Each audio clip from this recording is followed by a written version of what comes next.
नियमित सत्संग से ही जीवन महकता है। नियमित रूप से सत्संग में आने वाले एक व्यक्ति ने सत्संग में आना अचानक बंद कर दिया। जब कुछ दिन बीत गए तो साथ के एक बुजुर्ग ने उसके घर जाने की सोची। उस शाम बहुत सर्दी थी। बुजुर्ग को वह व्यक्ति दहकती अंगीठी के सामने बैठा मिला। वह घर में अकेला था। उसने बुजुर्ग का स्वागत किया और अंगीठी के सामने रखी एक बड़ी सी कुर्सी पर बैठने का आग्रह किया। वह मेहमान के कुछ बोलने की प्रतीक्षा करने लगा।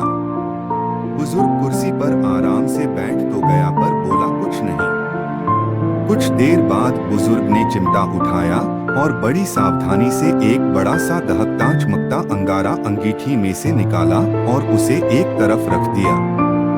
इसके बाद वह फिर कुर्सी पर आराम से बैठ गया, लेकिन बोला कुछ नहीं।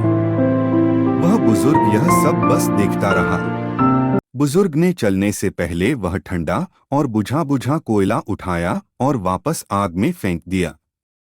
वह कोयला तुरंत ही आसपास के जलते कोयलों से नई ऊर्जा पाकर रोशनी और गर्मी से फिर चमकने धकने लगा। बुजुर्ग चलने के लिए जैसे ही उठा तो वह मेजबान व्यक्ति बोला, श्रीमान जी, आपके आने का बहुत बहुत धन्यवाद, विशेष रूप से इस अंगारे वाले उपदेश के लिए।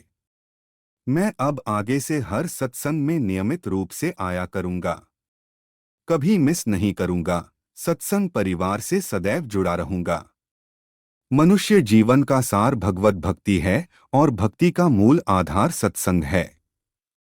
सत्संग सर्वोच्च चेतना प्रदान करता है, आपसी प्रेम प्यार बढ़ाता है। सत्संग जीवन को देखने का सही दृष्टिकोण प्रदान करता है। सामूहिक सत्संग से ही हम अपनी समस्याएं हल कर सकते हैं।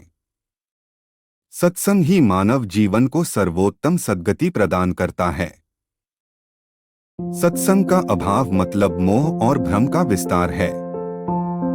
सत्संग का स्थान जीवन के अन्य कार्यों के बाद एडजस्ट करने वाला विषय नहीं है, अपितु सत्संग को एक विशेष महत्वपूर्ण दर्जा प्राप्त है, जिसके अनुसार अन्य कार्यों को एडजस्ट किया जाना चाहिए। अतएव सत्संग से बढ़कर कुछ भी नहीं है। ऐसा व्यक्ति जो सामूहिक सत्संग से नहीं जुड़ता, वह एक कटे हुए नाखून की तरह मृत है। सर्वे भवन्तु सुखिनः, सर्वे सन्तु निरामया। आपका दिन आनंदमय हो।